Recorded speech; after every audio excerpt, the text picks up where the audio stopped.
एक बार नारद जी महाराज के मन में इच्छा हुई। क्या इच्छा हुई? नारद जी महाराज के मन में विचार आया कि बहुत दिन हो गए माता पार्वती में और शिव जी में झगड़ा नहीं हुआ। अच्छा, नारद का अर्थ क्या है? नारद का अर्थ है नारद, जिसकी बात कभी रद्द ना हो उसका नाम है नारद।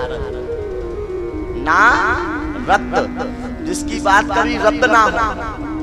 नारद जी का एक अर्थ और है, नारद अज्ञानम खंडयति इति नारदा, अज्ञान का खंडन कर दे, ज्ञान का प्रकट कर दे, उसका नाम नारद।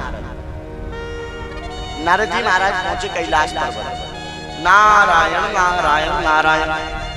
तो भोले बाबा तो समाधि में थे।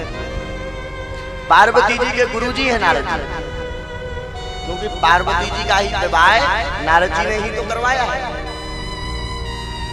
पार्वती ने देखा गुरुजी आए हैं, प्रणाम किया, अरे धन्य भाग हमारे जो गुरुजी पधारे।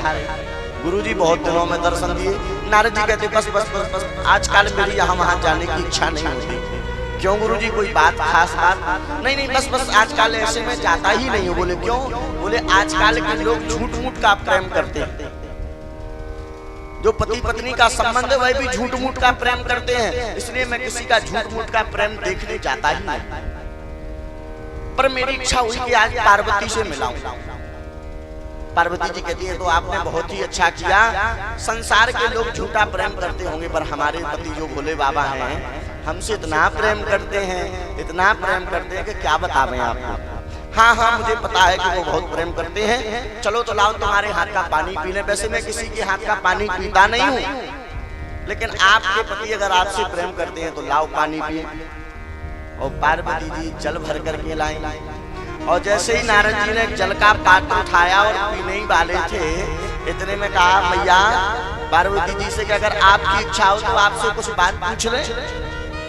अगर आपके पति आपसे सच्चा प्रेम करते होंगे तो उन्हें बताया ही होगा। बोले क्या? आप तो पूछे गुरु जी, ऐसी कौन बात है जो हमारे पति ने मुझको ना बताई हो? सारी बातें ही वो हमें बताते हैं।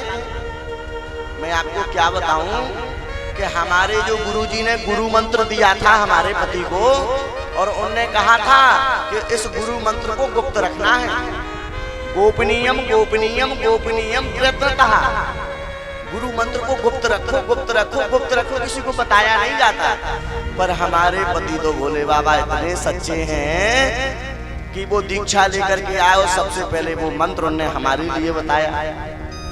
इतना प्रेम करते हैं। बोले अच्छा, तब तो बहुत खुशी की बात है। तो बेटा ये बताओ कि आपके पति जो भोले बाबा हैं उनके गले में जो मुंडों की माला है वो कहाँ से आई? जो पार्वती ने ये सुना तो पार्वती जी तो सकपक रह गई, कुछ ना बोल पाई, मुंह उतर गया। गुरुजी वैसे तो सारी बात बताते हैं, लेकिन आज तक यही नहीं बताया कि गले में जो मुंडों की माला है वो कहाँ से आई। नारद जी कहते तो क्या खाक प्रेम करते हैं? पकड़ो अपना पानी। मैं ऐसा पानी किसी के हाथ का पीता नहीं। और नारद जी ने वहां से सीधी यात्रा वैकुंठ की।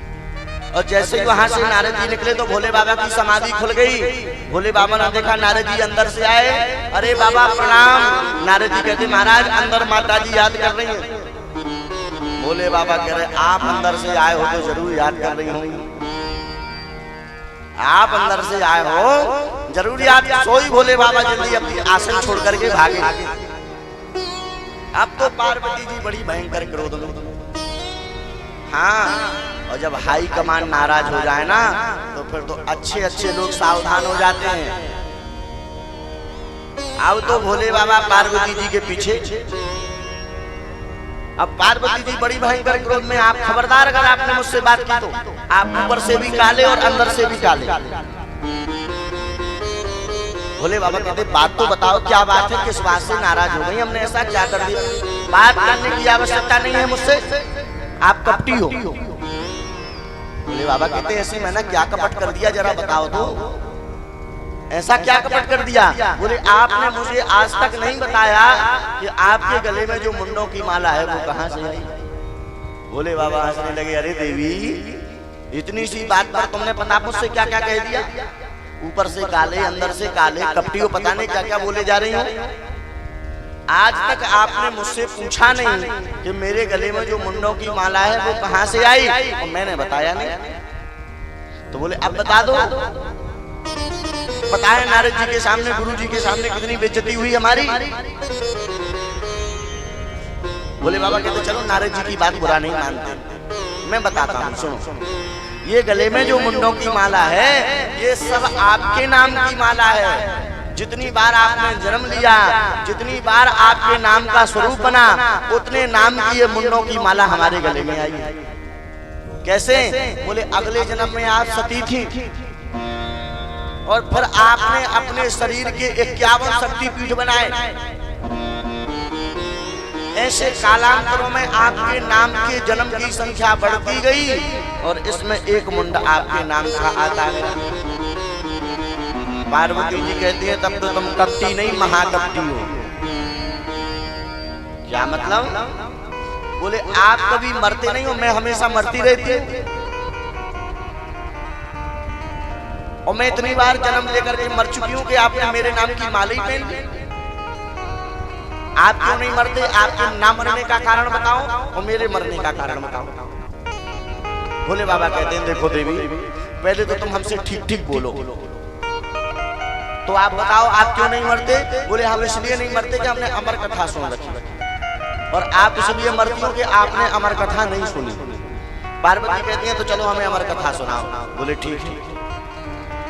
आज भोले बाबा ने अपना डमरू का वादन किया, इतना भयंकर डमरू बजाया है भोले बाबा ने, इतनी तेज डमरू बजाया है कैलाश पर्वत पर कि आसपास के गांव, आसपास जो पशु पक्षी थे उन पक्षियों पर डमरू की आवाज सहन नहीं हुई।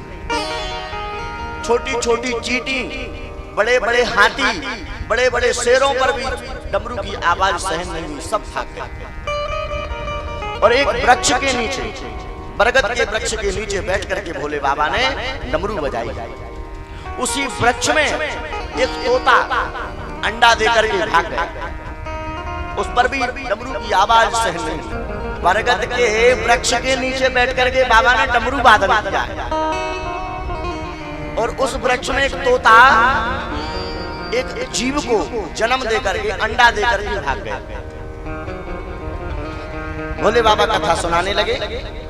पार्वती जी से कहने लगे सुनो देवी, हम जब कथा सुनाते हैं तो कथा आंख बंद करके सुनाते हैं, तो हमें पता कैसे चलेगा कि आप कथा सुन रहे हो?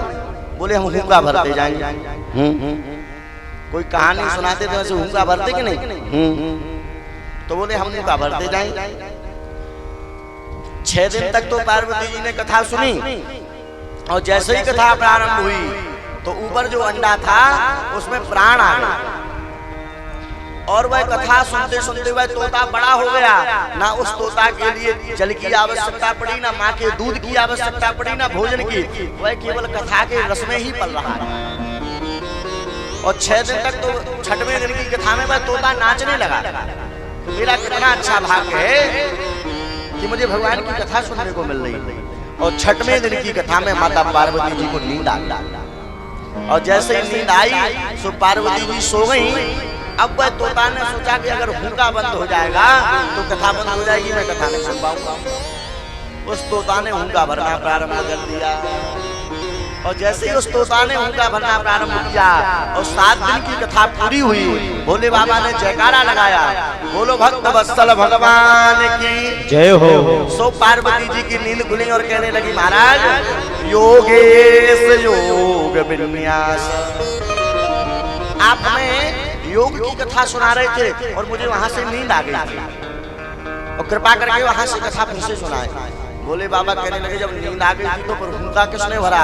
पार्वती कहती मुझे तो पता नहीं। अब जब भोले बाबा ने अपनी दिव्य दृष्टि से देखा तो वह तोता तो भगवान की कथा में नाच रहा। सोई भोले बाबा को क्रोध आया, और भोले बाबा ने उस तोता को मारने के लिए एक त्रिशूल छोड़ दिया।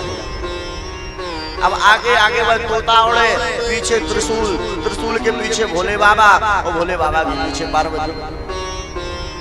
अब वो तोता उड़ते उड़ते कहाँ पहुंचा?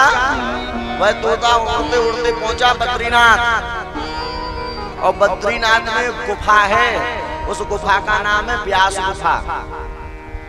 और उसी व्यास गुफा में वेद व्यास जी की पत्नी रहती है जिनका नाम है बिटिका देवी। क्या नाम है? हाँ, एक नाम उनका सत्यवती भी है।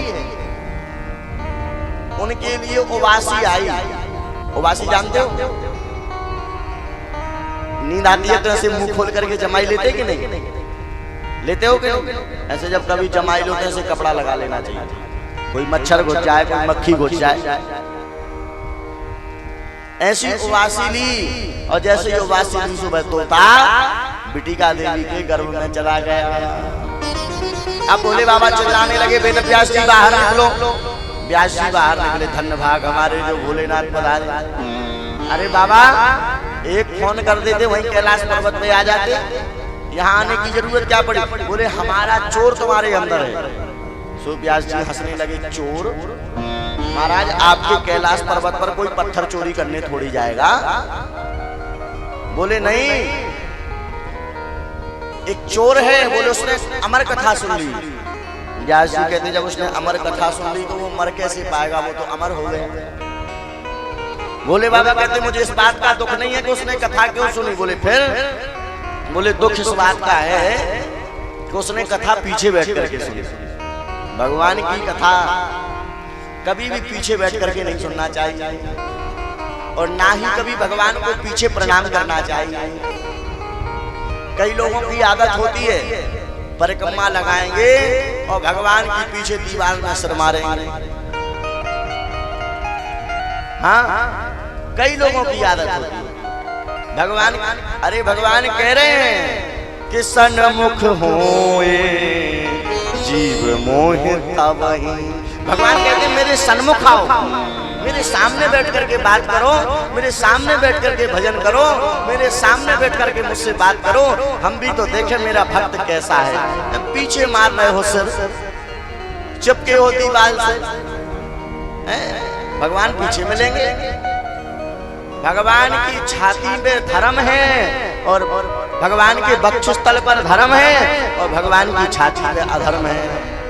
इसलिए भगवान को कभी पीछे से प्रणाम नहीं करना चाहिए, भगवान को सामने आकर के प्रणाम करना चाहिए। कई लोग परिक्रमा लगाते हैं तो पीछे प्रणाम करते हैं। सावधान रहो, पीछे प्रणाम नहीं करना चाहिए। अब भोले बाबा ने अपनी दिव्य दृष्टि से देखा, हो ये तो साक्षात राधा रानी के शिष्य हैं, श्री सुखदेव जी इनका नाम है और ये इस अमर कथा का प्रचार करने के लिए प्रकट हो रहे हैं। वहीं से प्रणाम किया और भोले बाबा वापस लौट गए। साधारण बालक माँ के गर्भ में कितने दिन तक रहता है? 9 महीने तक। लेकिन सुखदेव जी अपनी माँ के गर्भ में कितने दिन रहे? 12 वर्ष तक। कितने वर्ष तक?